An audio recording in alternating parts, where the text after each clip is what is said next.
Desde el momento en el que recibí la invitación del apóstol Iván, lo cual vuelvo a agradecer en la noche de hoy, y él me dio el tema de esta conferencia sobre de resistir, porque la victoria es de los fieles, y yo le puse una pequeña añadidura ahí de los fieles que permanecen. Diga conmigo, tengo que permanecer, ¿verdad? No es solamente ser fiel por un tiempo y luego olvidarme o mirar hacia atrás, sino permanecer, prevalecer en medio de todas las circunstancias. Pero cuando se habló de resistencia, de resistir, pensamos indudablemente en que eso significaba que íbamos a estar bajo presión.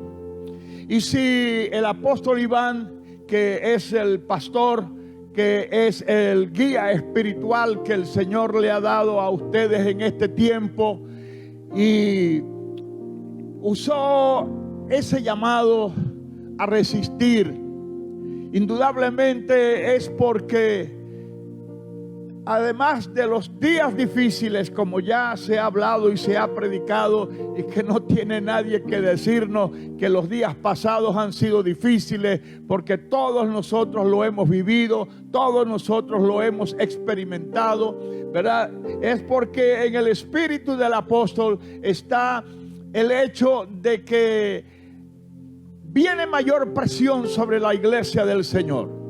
Diga conmigo, viene mayor presión. Dígale al que está a su lado, prepárate.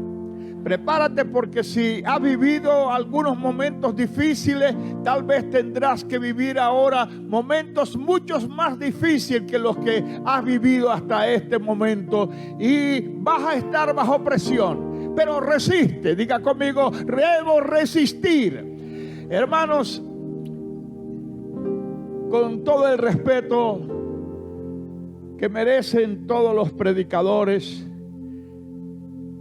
hay algo que a veces se escapa de nuestra verdad. La hemos predicado, la hemos enseñado, la conocemos, pero a veces no lo practicamos, no lo vivimos, ¿verdad? Decimos, el Señor está aquí con nosotros. ¿Y cuántos saben que el Señor está aquí con nosotros? El Espíritu de Dios está aquí y se mueve en medio de nosotros. ¿Cuántos saben que el Espíritu del Señor está aquí y se mueve en medio de nosotros? La gloria del Señor está aquí con nosotros, visitándonos. Su presencia está aquí en este lugar, y nosotros alabamos y glorificamos el nombre del Señor. Pero el Señor quiere hacernos victoriosos en todo lo que hacemos. Y para ello, no solamente nos ha asegurado su presencia en medio de nosotros. La verdad, hermanos, que debe palpitar en tu corazón y en tu mente, es que el Espíritu del Señor no solamente está aquí con nosotros, está en tu vida. O sea, está dentro de ti. Recuerda que tú eres y yo también soy. ¿Qué cosa? Dice la palabra, somos el templo del Espíritu Santo de Dios. Diga conmigo, yo soy el templo del Espíritu Santo de Dios, y el Espíritu Santo de Dios habita en su templo. Diga conmigo, Él habita en su templo. O sea que Él no solamente está con nosotros, Él está en nosotros, Él está en nuestras vidas. Y no solamente Él, sino todas las armas, todas las herramientas que Él nos ha dado para que nosotros seamos vencedores. En el día de ayer anoche estuve haciendo énfasis en una de esas verdades que nosotros sabemos que nos pertenecen, y es que nosotros tenemos el conocimiento de la palabra de Dios. Y siempre, ¿verdad?, nos han distinguido la sociedad del mundo, nos han distinguido por la gente que carga ese libro. Antes era el libro negro. Menos mal que a los editores pues se les ocurrió comenzar a cambiarle la portada negra de la Biblia, y hoy la tenemos en una diversidad de colores. Las hay blancas, las hay color beige, las hay color azul, las hay color vino tinto, como esta que yo tengo en mis manos, las hay marrones y las hay a veces de colores variados. Inclusive hay unas dedicadas a los jóvenes que la portada es de la tela de blue jean. O sea, ya no nos pueden decir los que cargan el libro negro, pero sí, por favor, que nos distingan, porque somos los que cargamos un ejemplar de la palabra de Dios para donde quiera que nosotros vayamos. Es difícil que nosotros salgamos de nuestra casa, especialmente a otra ciudad, a pasar unas vacaciones o a trabajar en otro lugar, y que entre el equipaje no llevemos un ejemplar de la Biblia. Y ahora pues, con la ayuda de la tecnología, también la tenemos en nuestros teléfonos, ¿verdad? En el celular suyo y en el mío, yo no sé si exagero, pero debo tener más de 10 versiones distintas de la Biblia en español, ¿verdad? La nueva versión internacional, la Biblia popular, la Biblia esta, la Biblia tal, la Biblia, la Reina Valera del 60, la Reina Valera de 1908, la Reina Valera de 1975. En fin, tenemos una serie de versiones escritas de la palabra de Dios. Pero ayer hice énfasis en que la palabra de Dios, escuche, la palabra de Dios es la única arma de ataque contra el enemigo que nuestro Dios nos ha dado. Y esa arma debe estar, diga conmigo, la arma poderosa de la palabra de Dios que Él me dio para atacar al enemigo, debe estar en mi mente, en mi corazón y en mis labios. O sea, yo debo conocerla. Y voy a hacer una pregunta en esta noche. Verá cuántos, por lo menos de anoche para acá, se han aprendido por lo menos un nuevo versículo. Levanten la mano para ver aquellos que han aprendido de memoria un nuevo versículo. Bueno, ya me estoy dando cuenta que escuchamos la palabra de Dios, que decimos amén, pero no la practicamos. Ahí es donde está lo grave, en que nosotros conozcamos la palabra de Dios y no la practicamos. Y ustedes se comprometieron a aprenderse por lo menos un versículo más de la palabra de Dios. Mire, hay unos corticos, hay unos versículos que dicen, por ejemplo, Dios es amor. Ya está, eso es un versículo. Lo que usted tiene que aprender es dónde está ese versículo para la hora en que usted necesita decirle a alguien: mira, Dios no puede hacer otra cosa contigo sino amarte, porque esa es la naturaleza de Dios. Dios es amor y no puede hacer otra cosa sino amarte, a pesar de tus defectos, a pesar de tus debilidades, a pesar de tus errores, a pesar de tus maldades, a pesar de tus pecados. Dios te ama. Diga conmigo: Dios me ama. Lo dice su palabra. Hermanos, déjenme pedirles, déjenme hacerles un llamado. Hágale caso a la palabra de Dios que se predica. Hágale caso. Póngala por obra.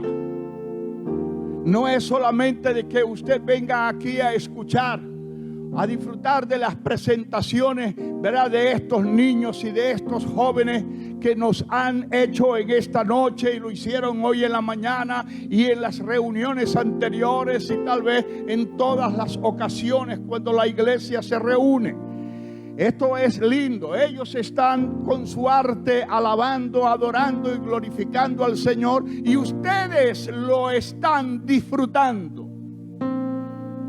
Pero la palabra de Dios es para vivirla. La palabra de Dios es para practicarla. La palabra de Dios es para ponerla por obra. Y escuche, hermano, hágame caso.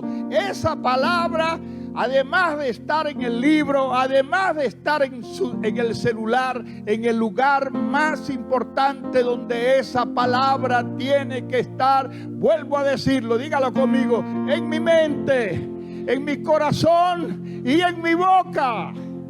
Pero ¿cómo va a usar usted esa palabra? ¿Cómo la va a tener en su boca si usted no se la sabe? Usted tiene que memorizarla. Vamos a, dése usted un coscorrón, no sé, coscorrón es que se dice, ¿verdad? Un coscorrón, dése usted, dígase a sí mismo, cabezón, aprende de memoria cuántos versículos puedas de la palabra de Dios, cuántos capítulos puedas de la palabra de Dios. He leído y he oído, no sé que sea verdad, que para que un judío sea aceptado dentro de la comunidad judía y pueda tener acceso libre a la sinagoga y ya ser reconocido como un judío de verdad, se lo repito, no se lo aseguro, lo he leído, lo he escuchado, ¿verdad? Y eso lo hacen a partir de los 15 años de edad. Tienen que recitar de memoria todo el Pentateuco. Aló, ¿me escucharon? Y usted dirá, ¿y con qué se come eso? ¿Qué es eso de Pentateuco? El Pentateuco son los 5 primeros libros de la Biblia escritos por Moisés. O sea, ellos tienen que saberse de memoria Génesis, Éxodo, Levítico, Número y Deuteronomio. ¿Está escuchándome?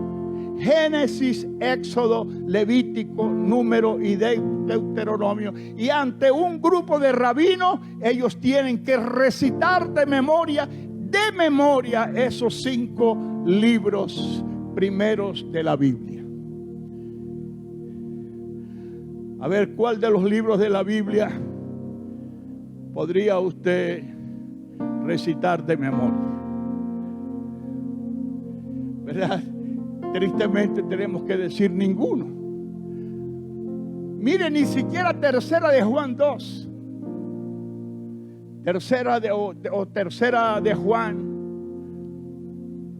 No 2, porque no tiene 2. Tercera de Juan es un solo capítulo. Y sería lo único que tendríamos que aprender de memoria, un capítulo. ¿Cuántos se saben de memoria algunos de los capítulos del libro de los Salmos? Tal vez el único es el Salmo 23. Jehová es mi pastor, nada me faltará. Es el único libro o el único capítulo del libro de los Salmos que nos aprendemos de memoria. Pero debiéramos sabernos el Salmo 1, el Salmo 23, el Salmo 27, el Salmo 119 que tiene 150 versículos. El Salmo 119 es más largo que varios de los libros del Nuevo Testamento, especialmente. Más largo que las epístolas de Juan, más largo que el libro de Judas. En fin, hermanos amados, ¿qué vamos a hacer?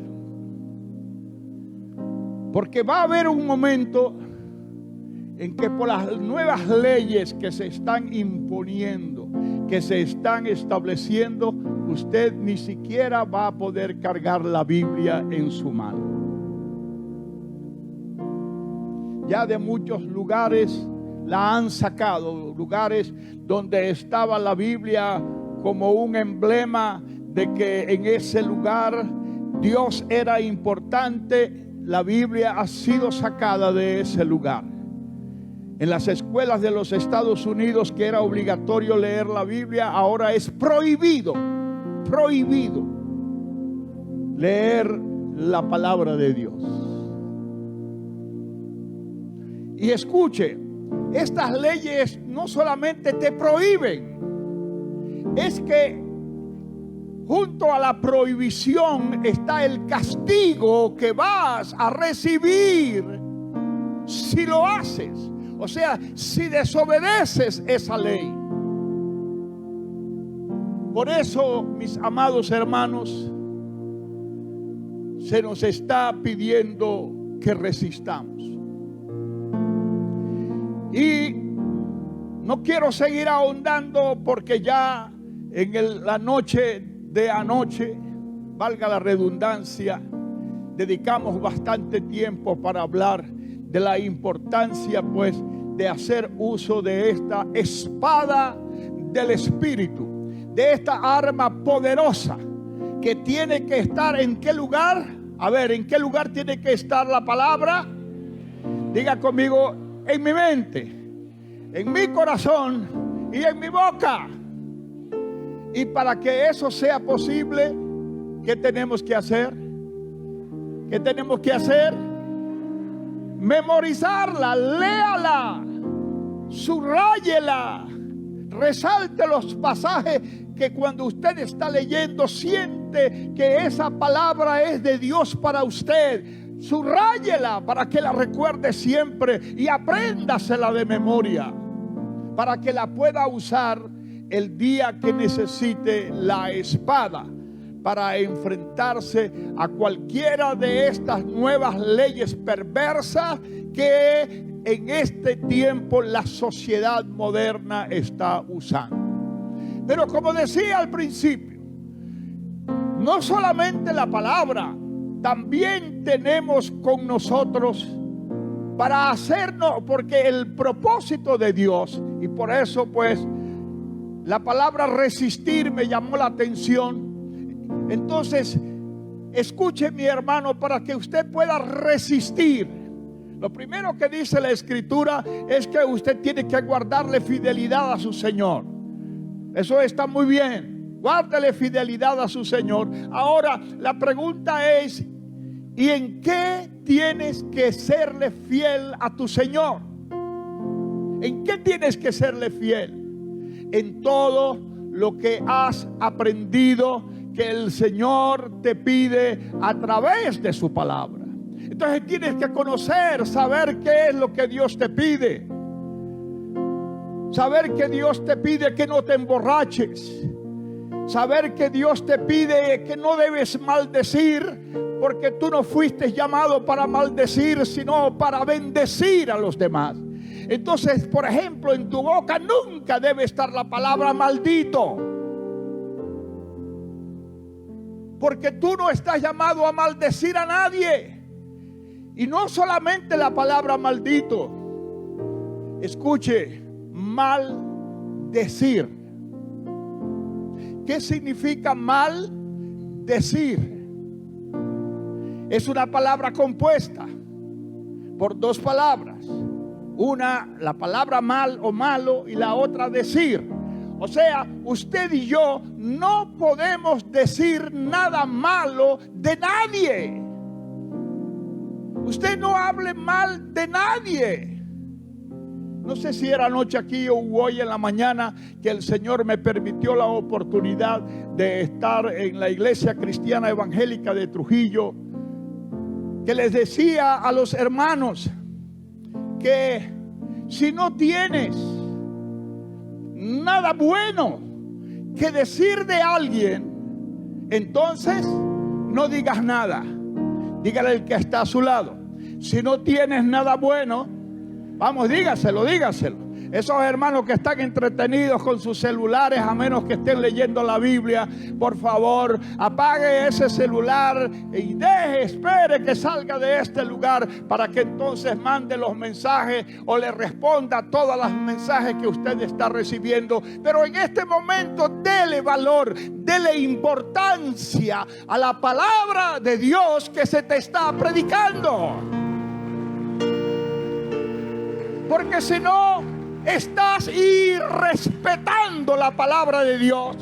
Le estás diciendo a Dios, es más importante el mensaje que me está mandando mi prima que está allá en Nueva York, que el mensaje que desde el cielo el Padre Celestial te está enviando a través de este humilde siervo que tienes aquí delante de ti en esta noche. Entonces, dígale al hermano que está a su lado: si no tienes nada bueno que decir de alguien, no digas nada. Porque si vas a decir algo malo, escuche, decir algo malo es precisamente la palabra maldecir. ¿Aló? ¿Me están entendiendo? ¿Me están escuchando? Entonces, hermanos, porque la palabra de Dios te dice que no debes maldecir, sino que siempre debe haber una palabra de bendición en tu boca, una palabra que edifique al que escucha. Entonces, en tu boca nunca deben haber maldiciones. Eso te lo enseña la palabra de Dios. Tú tienes que saberlo, tú tienes que creerlo y tú tienes que practicarlo. ¿Dicen amén conmigo? Pero escuche, además de que la palabra de Dios está en ti, también Dios te ha dado para que puedas resistir y vencer. Hermanos, hay una verdad que usted y yo tenemos que saber. Si Dios nos ha enviado a nosotros a cumplir una misión en esta tierra, y yo creo que ya todos ustedes tienen claro de que el Señor no solamente los llamó para que sean salvos, sino también que los llamó para que sean usados como un instrumento para bendecir a otros, para traer a otros a los pies del Señor Jesucristo. ¿Cuántos saben que todos tenemos la responsabilidad de testificar de Jesús a los que no creen y convencerlos por el poder de Dios que está en nosotros, que ellos necesitan a Jesús en su corazón y que le abran su corazón al Señor? Y usted hágale, diríjalo en la oración de confesión, porque es muy importante. No solamente que la gente diga sí, amén, yo creo. No, confiesa a Jesús e invítelo a que confiese a Jesús. Y dígale y repite. Mire, a veces no sabemos la importancia que tiene eso que hacemos los predicadores de invitar a la gente a que repita. Diga conmigo en esta noche: yo reconozco que soy un pecador y reconozco que Jesucristo es el Salvador, el que limpia con su sangre nuestros pecados, y yo recibo a Jesús como mi Señor y mi Salvador. Esa confesión tiene que hacerla toda persona. Es una enseñanza sencilla, trillada, muy vieja, pero que sigue estando vigente. La palabra de Dios dice: porque si crees en tu corazón que Jesucristo vive, que Dios le resucitó de los muertos, y confiesas con tu boca, ¿qué tienes que hacer? Confesar con tu boca que Jesucristo es el Señor. Entonces, diga conmigo, entonces, después que creo y después que confieso, es entonces cuando yo seré salvo. Eso es lo que enseña la palabra de Dios, y por lo tanto tenemos que ponerla en práctica. Amado hermano, para que nosotros seamos victoriosos y podamos resistir, también se nos ha dado el poder del Espíritu Santo. Y tal vez esto se resume en un versículo que la mayoría debiéramos saberlo de memoria, que es Hechos 1:8. ¿Cómo dice Hechos 1:8? Yo sé que varios lo saben y me pueden ayudar. Vamos a ver cómo dice: y recibiréis poder cuando haya venido sobre vosotros el Espíritu Santo, y me seréis testigos. A ver, en Valera, en todo el estado Trujillo, en toda Venezuela y hasta la última de la tierra. Dígame conmigo.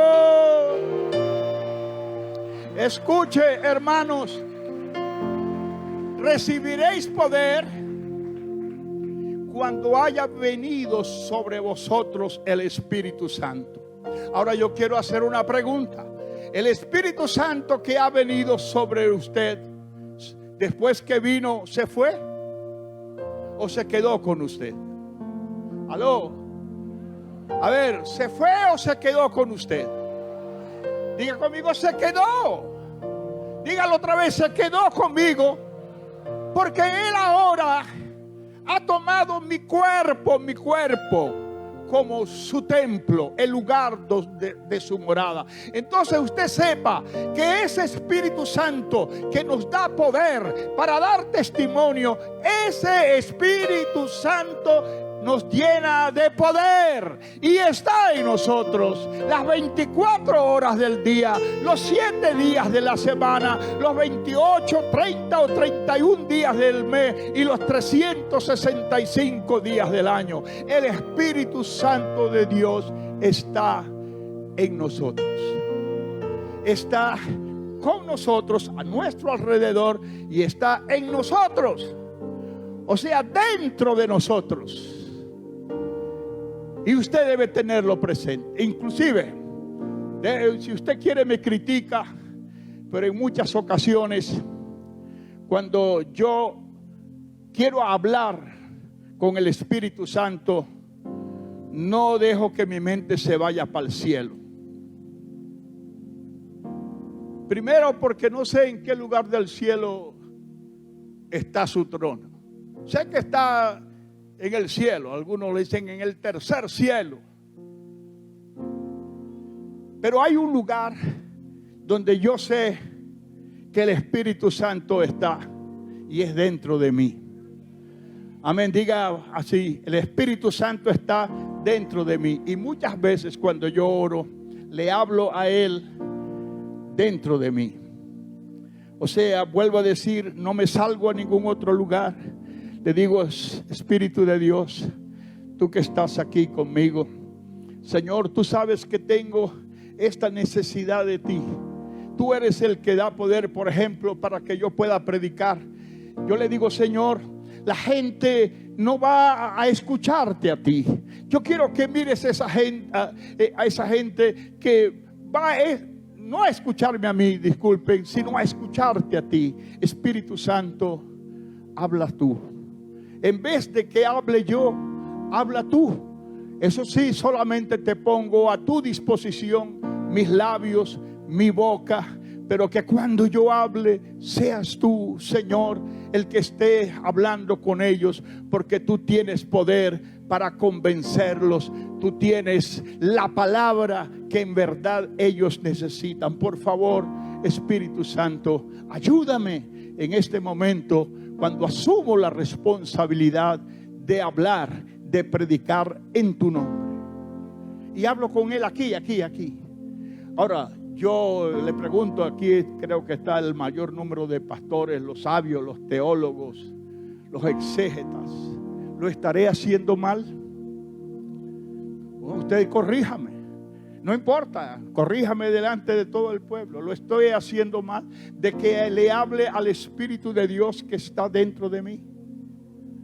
¿O lo estoy haciendo bien? Pero digan, pues, ¿bien o mal? Bien, bueno. Menos mal que lo estoy haciendo bien, hermano. Si yo lo estoy haciendo bien y usted cree que lo estoy haciendo bien y usted cree que es correcto de que yo le hable al Espíritu Santo que está dentro de mí, porque eso es una verdad, pues practíquelo usted también.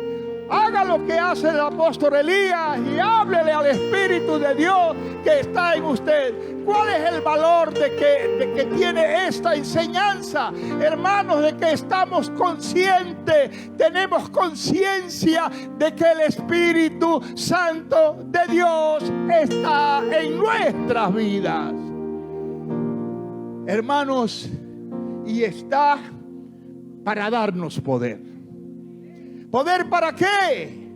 Pues poder para vencer, poder para testificar, poder para hablar. Nos da poder para enfrentarnos a la fuerza del enemigo. Como decía uno de los adoradores que estaban aquí, el enemigo, el diablo, no va a resistir el poder del Espíritu Santo de Dios, que no solamente está aquí entre nosotros, porque sí está, sino porque está dentro de mí. O sea, ese Espíritu Santo que está dentro de mí es el que va a pelear con el enemigo. Y yo estoy seguro que lo va a vencer. Y como es el Espíritu Santo de Dios que está en mí, el que vence el enemigo, si Él venció, pues yo vencí. Amén. Si Él venció, yo vencí también. Aleluya. Y Él vino para hacernos más que vencedores. Hermanos, es tanta la necesidad de estar consciente de la presencia y de la obra del Espíritu Santo de Dios en nuestras vidas, que Jesús, el Hijo de Dios, necesitó al Espíritu Santo cuando tuvo que enfrentarse a Satanás allá en el desierto por 40 días. Dice la palabra que Jesús, lleno del Espíritu Santo, fue al desierto y allá fue tentado. Cuando terminó la tentación y Jesús pudo vencer a Satanás, entonces salió de ese lugar y fue llevado entonces a Galilea. Y dice la palabra de Dios que al salir de la tentación comenzó su ministerio en Galilea y lo comenzó lleno del Espíritu Santo de Dios. O sea, Jesús nunca actuó sin que el Espíritu Santo lo acompañara. Hermanos, estamos hablando de Jesús. Estamos hablando del Hijo de Dios. Estamos hablando del Señor de señores, del Rey de los reyes. Y necesitó la compañía del Espíritu Santo para salir vencedor. Yo pregunto, ¿y usted? ¿Usted puede vivir una vida de victoria sin el Espíritu Santo? Si Jesús no pudo, usted puede ministrar sin el Espíritu Santo. Mire, cuando usted escuche a un predicador que, como dice el apóstol Raúl, es más aburrido que chuparse un clavo, hermano, y no siente nada de Dios en la voz de aquel hombre o de aquella mujer, lo más seguro es que él está hablando de sus propios conocimientos, de su propia sabiduría, ¿verdad? De lo que él conoce, pero no está hablando quien debe hablar realmente, que es el Espíritu Santo de Dios. Y yo espero que ustedes sientan en esta noche que es el Señor el que está hablando. Y si usted no lo siente así, si usted no puede testificar de que Dios está hablando en esta noche, cuando yo termine, usted acérquese y diga: hermano, su palabra, su mensaje estuvo vacío, aburrido como chupar un clavo. Y yo se lo voy a agradecer, porque eso me va a obligar a mí a buscar entonces mucho más de la presencia del Señor en mi vida. Cuando Jesús fue a ser bautizado, o cuando fue bautizado, dice que cuando Él subió de las aguas, subió lleno del Espíritu Santo. Y luego llegó a la sinagoga de Nazaret de Galilea, y dice la palabra que Jesús les dijo: yo he venido porque he sido ungido por el Espíritu Santo para darle libertad a los cautivos, vista a los ciegos, lengua a los mudos, para darle provisión a los pobres, a los necesitados. Escúcheme, ungió Dios. Y es muy bueno que usted tenga consciente que quiere decir la palabra del Señor cuando dice que el Señor nos ungió,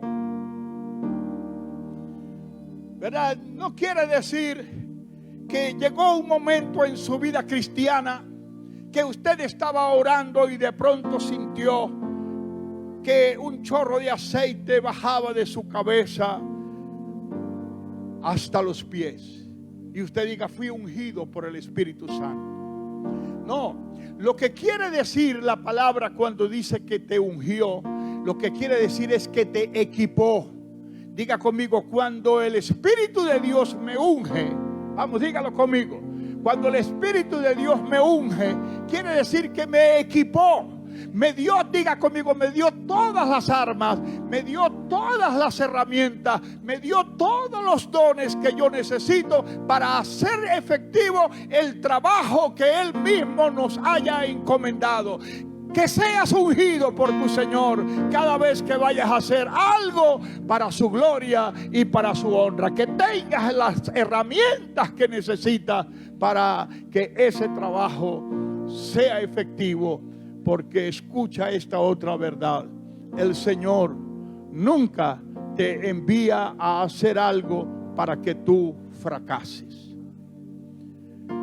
Dígalo conmigo, repítalo conmigo, para que esas verdades se vayan afianzando en su mente y en su corazón. Dígalo: el Señor nunca me enviará a hacer algo para que yo fracase. Diga: el Señor me unge para que yo, con sus herramientas, con su poder, con sus armas, pueda vencer y pueda hacer efectivo el trabajo que Él me ha encomendado. Si el Señor te mandó a una casa a predicar, no vayas solo. Que estés consciente que el Espíritu Santo de Dios que está en ti va a actuar. Inclusive, hermanos, mire, el Señor nos los facilita todo. La misma palabra dice que Él es el que pone las palabras en nuestra boca. Yo no sé si a usted le ha ocurrido. En mi vida cristiana, en mi trayecto ministerial, hay tantas ocasiones, especialmente cuando he tenido que hablar con una persona, que yo mismo me asombro. Yo me asombro de las palabras que yo dije. ¿Y por qué me asombro de las palabras que yo dije? Porque no las había planificado, no las había escrito antes, no las había memorizado. Es una palabra que el Espíritu Santo de Dios puso en mi boca. O sea, quien estaba hablando en ese momento a través de mi boca era el mismo Espíritu Santo de Dios. Y una cosa les aseguró: Él tiene poder para convencer a la gente. Diga conmigo: el Espíritu Santo que habla por mi boca tiene poder para convencer a la gente. Y no solamente tiene poder para convencerlo, también tiene poder para convertirlo. Amén. Diga conmigo: tiene poder para convencerlo y tiene poder para convertirlo. Yo lo único que tengo que hacer es prestarle mi boca. Amén. ¿Estás dispuesto a prestarle tu boca al Espíritu Santo de Dios para que hable por ti? Entonces, ¿cuántos de aquí saben que están ungidos por el Espíritu Santo de Dios para cumplir la misión que Él les ha encomendado? Levanten su mano, por favor, y diga conmigo: yo estoy ungido. Vamos, dígalo: yo estoy ungido. Hermano, quiere decir que tienes las herramientas, que tienes el poder, que tienes la autoridad, que tienes las armas que necesitas para salir adelante en esa misión que tu Dios te ha encomendado para gloria y honra de su santo nombre. Aleluya. Hermanos, el Señor pone armas. Ya hablamos del poder de su palabra. Ya mencionamos el poder del Espíritu Santo de Dios. Ahora tenemos otra fuente de poder para ser victorioso, y es el poder de la oración de fe.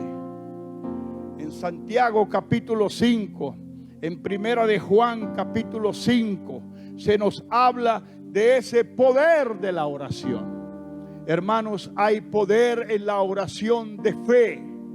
Ahora, ¿cuándo yo sé que mi oración fue una oración de fe? Cuando usted sabe que su oración fue una oración de fe. La respuesta es sencilla, hermano. Cuando su oración tiene respuesta, quiere decir que fue una oración de fe. Si su oración no tuvo respuesta, fueron palabras que se quedaron en el aire, pero que no llegaron a la presencia del Señor. No recibieron la respuesta de Dios, a menos, ¿verdad? Porque muchas veces le pedimos al Señor que nos dé algo específico. Y resulta que el Señor sabe que ese algo que estamos pidiendo no nos conviene. Y por lo tanto, la respuesta del Señor es no. Yo no te voy a dar eso que tú estás pidiendo, porque eso que tú estás pidiendo no es para bendición de tu vida, y si te lo doy te voy a hacer daño. ¿Verdad? Yo recuerdo mucho cuando mi hijo Samuel tenía 12 años, me llegó un día y me dijo: papi, yo quiero que me regales una moto, una motocicleta. 12 años, regalarle una moto a un muchacho de 12 años. Yo le dije: papi, antes de regalarte la moto, primero permite que vaya a la funeraria y haga un contrato para tu entierro. Cuando ya esté asegurado, o por lo menos para sacarte un seguro de accidentes personales. Y él me dice: no, yo no necesito eso, papi. Yo no necesito ni un seguro de accidente, y mucho menos necesito un seguro funerario. Le digo: tú no, pero yo sí, porque yo soy el que voy a tener que pagar todo eso cuando tú te estrelles con esa moto por ahí. ¿Cómo yo voy a poner en las manos de un muchacho de 12 años la responsabilidad de cargar una moto por la ciudad, cuando vivimos en un tiempo donde el tránsito es una locura, donde los automovilistas no respetan los semáforos ni hacen nada de eso? ¿Cómo yo voy a poner en las manos de un muchacho de 12 años una moto? Entonces yo le dije: bueno, si estás preparado para morirte, te la regalo. Entonces me dijo: no dejemos las cosas de ese tamaño. ¿Verdad? Él mismo reconoció que como un muchacho de 12 años no estaba en condiciones de recibir una moto. Hermanos, yo podía económicamente regalarle la moto, pero no se la regalé. ¿Por qué? ¿Porque soy un mal padre? No es porque sea un mal padre, es porque amo a mi hijo y yo no quería que mi hijo se muriera en un accidente de tránsito manejando una moto. Entonces muchas veces la respuesta de Dios es no.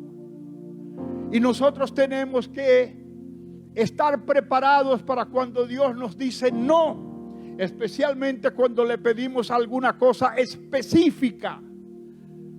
¿Verdad? Hay mujeres que oran no para que Dios le dé un esposo, sino para que le dé a ese chico que a ella le gusta, porque se parece a Elvis Presley.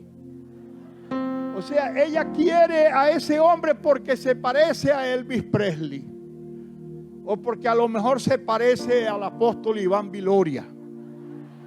Señor, yo quiero. No, entonces la respuesta del Señor muchas veces va a ser no, se te parece a Elvis Presley, pero a los 6 meses te vas a estar divorciando de él, ¿verdad? Y o vas a tener que ir a la prefectura para acusarlo porque te golpea, porque te humilla. Entonces la respuesta de Dios va a ser no. Hermanos, pero hay poder en la oración de fe. Diga conmigo: hay poder en la oración de fe. Y algo que nosotros conocemos y lo hemos practicado permanentemente, hermanos: hay poder en el nombre de Jesús. Oiga bien, el nombre de Jesús es poderoso. Diga conmigo: hay poder en el nombre de Jesús. Fue el mismo Jesús el que dijo: en mi nombre echarán fuera demonios, en mi nombre pondrán las manos sobre los enfermos y los enfermos sanarán, en mi nombre beberán cosas mortíferas y no les hará daño. Eso sí, mucho cuidado, hay algunos que se han bebido un veneno para saber si eso es verdad. Señor, en tu nombre me voy a tomar este veneno. No, si usted hace eso se muere. porque usted está tentando a Dios. Es igual que cuando Satanás le pidió a Jesús que se tirara de allá de la cúspide del templo, porque estaba escrito de que él iba a enviar a sus ángeles para que su pie no tropiezara en piedra. Y el Señor le dijo: sí, es verdad, eso está escrito, pero también está escrito: no tentarás al Señor tu Dios. Amén. Entonces, mi hermano, hay poder en el nombre de Jesús para echar fuera los demonios. Otro poder que está en una de las cosas que yo quiero que usted sepa es que todas estas fuentes de poder están a tu disposición. Todas estas fuentes de poder debes apropiártelas. Todas estas fuentes de poder son tuyas y es para que las uses. Porque si no las necesitaras, el Señor no te las hubiera dado, pero Él te las dio. Otra fuente de poder es la autoridad que Cristo te ha transferido y te ha concedido. Mire, el Señor Jesús nos dio poder y autoridad. Algunos piensan que es lo mismo, pero no es lo mismo. Una cosa es la autoridad y otra cosa es el poder. Déjeme ponerle un ejemplo muy sencillo. Está ahí en la ciudad, ¿verdad? Y viene una locomotora poderosa que se lleva por delante cualquier cosa que se le atraviese. Pero de pronto aparece un fiscal o un policía que pesa 50 kilos, mide 1,50 de estatura, lo que llamamos nosotros un firifiri, ¿verdad? Pero está vestido con el uniforme que le da la categoría de autoridad. Y el firifiri se para delante de la locomotora y hace así. A ver, ¿qué hace la locomotora? ¿Aló?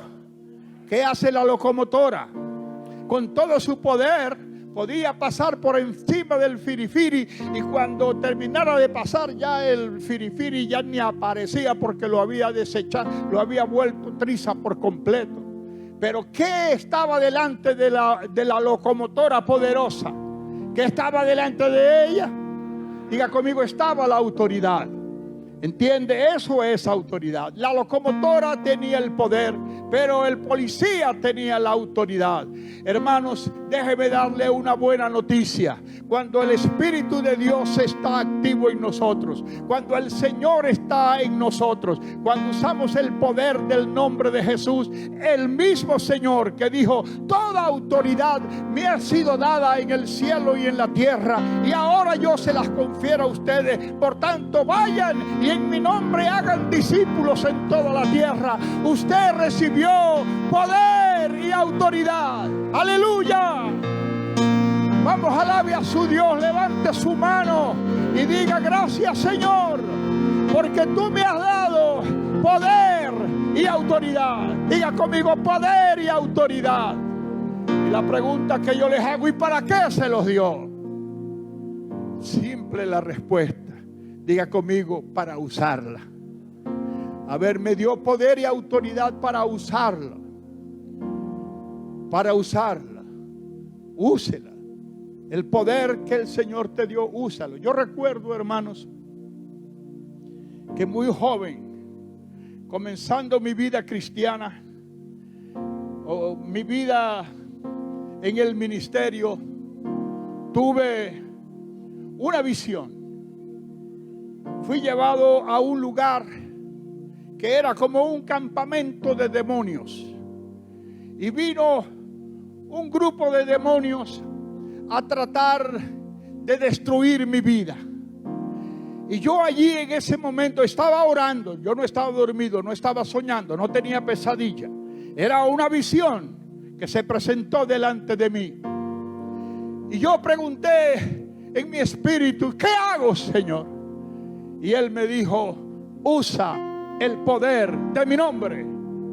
Hermanos, y cuando un demonio trataba de atacarme, en ese momento yo lo único que le decía: Jesús.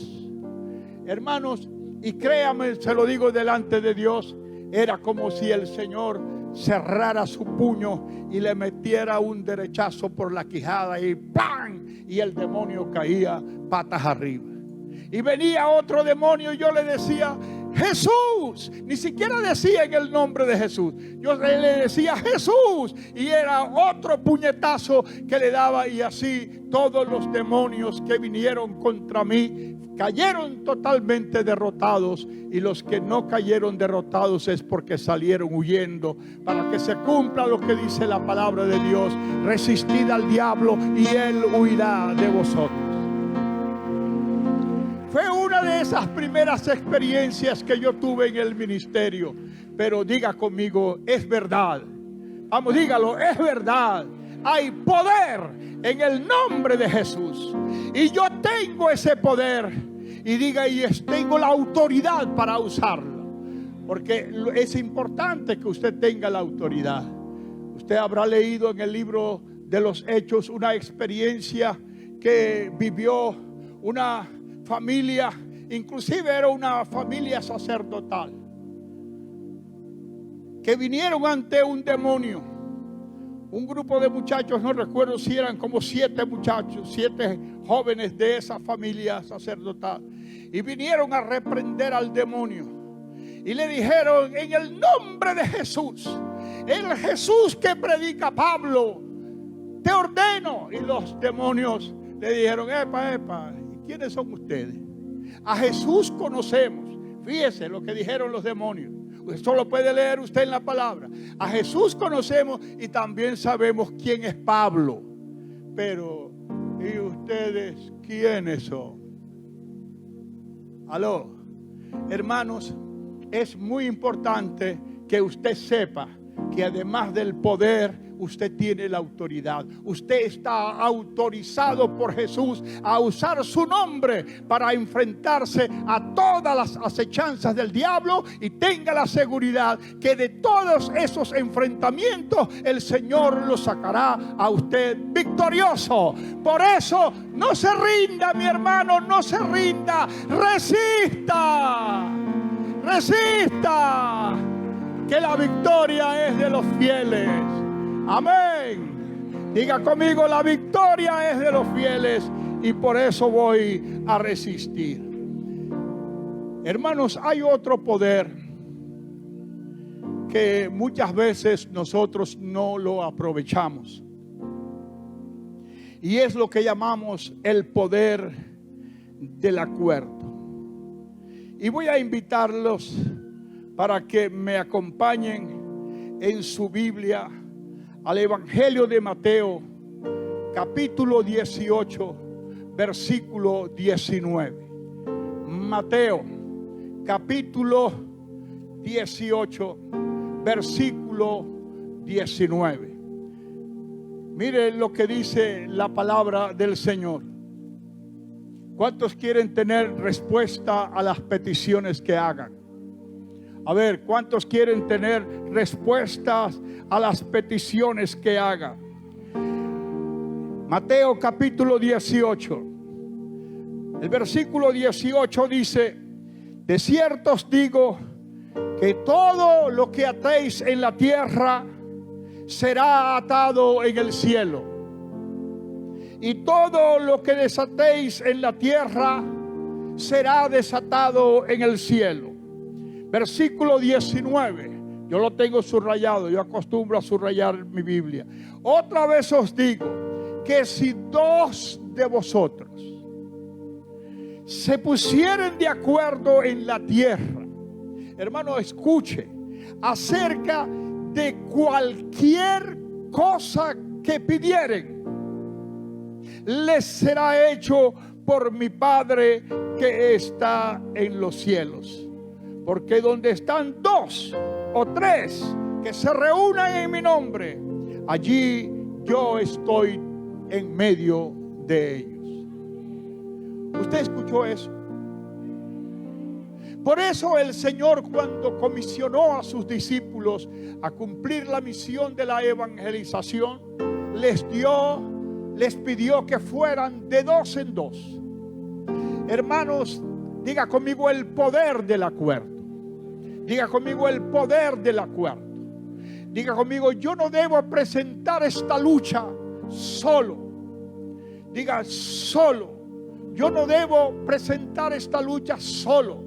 Diga conmigo, yo siempre debo tener un compañero o una compañera de oración. Si es casado, lo mejor sería que ese compañero fuera su esposo o fuera su esposa.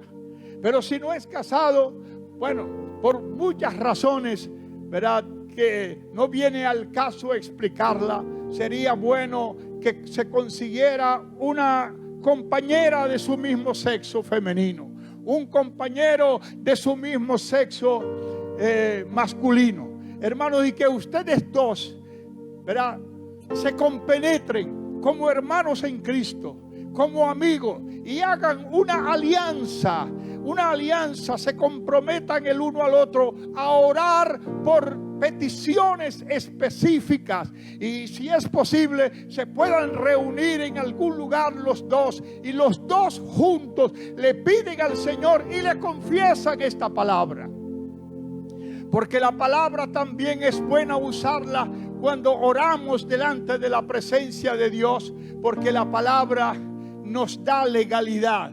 Por eso este libro se llama Testamento, Nuevo Testamento y Viejo Testamento.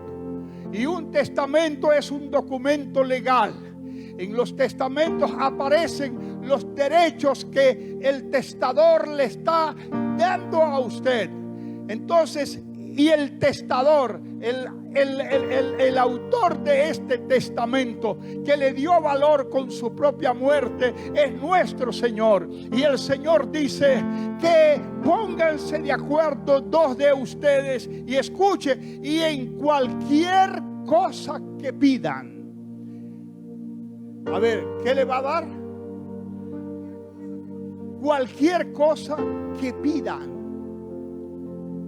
Hermanos, usted que ha vivido su vida cristiana como el llanero solitario, yo le invito en esta hora para que, en vez de que Toro ande detrás de usted, invite a Toro a que camine a su lado, y los dos entonces se unan para pedir por lo que necesiten, y ya a usted que no lo llamen más el llanero o la llanera solitaria. No, diga conmigo el poder del acuerdo. Hay poder en el acuerdo. Diga conmigo, hay poder en el acuerdo. Debo ponerme de acuerdo con un hermano. Debo ponerme de acuerdo con una hermana, ¿verdad? Y formar con ella entonces una liga fuerte, poderosa, que nos unamos en oración, confesando que el Señor dice, y otra vez, fíjese, me gusta cómo comienza el versículo 19. Dice, otra vez os digo. Aló, ¿cómo dice? Otra vez os digo. ¿Eso qué quiere decir? ¿Qué quiere decir la expresión otra vez os digo?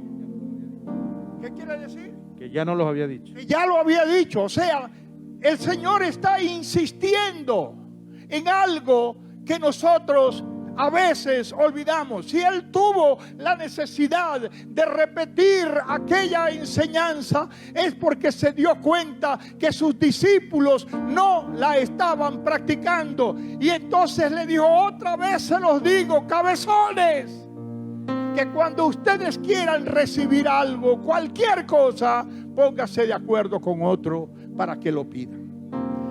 Dígale al que está a su lado, búscate a alguien de tu mismo espíritu, de tu misma fe, que se unan contigo para hacer esas oraciones de fe efectivas, las oraciones que producen los milagros. Hermanos, todas estas son herramientas que tu Dios te ha dado para que tú puedas vencer, para que puedas resistir todos los ataques del enemigo, y por causa de tu fidelidad que se demuestra por la obediencia a todas las enseñanzas, a todos los mandamientos, a todos los principios y valores que están establecidos en la palabra de Dios, entonces tú puedas vivir una vida de victoria para la gloria y la honra del Señor, porque la victoria es de los fieles. Amén. Póngase de pie. Diga conmigo: la victoria es de los fieles. Diga, levante su mano y levante su rostro y dígale al Señor: Señor, gracias, porque en esta noche me has recordado que tú has puesto a mi disposición fuentes de poder, armas poderosas como la oración de fe, armas poderosas como tu palabra, armas poderosas, Señor, como el poder del acuerdo, armas poderosas como el poder de tu nombre, armas poderosas como la autoridad que tú nos has dado para usar tu nombre, Señor. Y con todas esas herramientas, con todas esas armas que me has dado, dígalo conmigo: me las has dado. Alábelo, diga: me las has dado. Yo las tengo, están en mí. Y lo único que tengo que hacer para obtener la victoria es usarlas, recordarlas, ponerlas por obra. Y si lo hacemos así, hermanos, entonces usted, por ser fiel, usted saldrá victorioso, victoriosa de todas las pruebas que usted tenga que enfrentar. Señor, que esta verdad quede en la vida, mente y corazón. Tal vez, no sé si algunos vendrían a escuchar un mensaje diferente del apóstol, a escuchar una nueva revelación, a escuchar unas nuevas profecías, hermanos, pero yo prefiero volver a los fundamentos de la palabra. Diga conmigo: lo que a mí me va a hacer victorioso en mi vida cristiana es mantenerme en los fundamentos de la palabra. Y son esos fundamentos, esas verdades sencillas que conocemos, pero que se necesita que nos las recuerden. Como lo dijo el Señor, otra vez se lo digo. El apóstol Elías otra vez se lo recuerda, otra vez se lo dice. Hermano, ¿y por qué lo estoy enseñando otra vez? Porque necesitamos poner en práctica el consejo de Dios. Y si nosotros ponemos en práctica el consejo de Dios, la victoria está asegurada. Señor, la victoria es de los fieles. Y fiel es el que guarda tu palabra, fiel es el que practica lo que tú enseñas, fiel es el que hace uso de las armas que tú nos has dado. Y en esta noche te agradecemos porque has tenido a bien recordarnos esta verdad de estas fuentes poderosas que están en la palabra, la misma palabra, el Espíritu Santo, el poder del acuerdo, el poder del nombre de Jesús, la autoridad que tú nos has dado, el poder que tú nos has dado, Señor, y nada ni nadie nos podrá hacer frente. Por eso te alabamos, por eso te glorificamos. Y diga conmigo: y me declaro en victoria. No, dígalo con entusiasmo: me declaro en victoria. Hermanos, eso quiere decir que sí vas a tener lucha, que sí vas a tener lucha. Pero recuerdo unas palabras que en el Poliedro de Caracas hace muchos años nos diera el obispo TDJ. Él dijo: no se preocupen, hermanos, peleen, que la pelea ya está arreglada. ¡Aló! Amén. La pelea ya está arreglada, ¿verdad? No importa cuántos rounds tengas que pelear. En la parte de abajo dice que tú eres el ganador. Puede ser que salgas con un ojo hinchado, puede ser que salgas cojeando como salió cojeando una vez Jacob. No importa, hermano, que coges. No importa que vayas tuerto. Lo importante es que estés de pie. Lo importante es que tú eres victorioso. Lo importante es que derrotaste al enemigo y él huyó de ti porque usaste sabiamente la palabra de Dios. Resiste, que la victoria es de los fieles. Dios me les bendiga.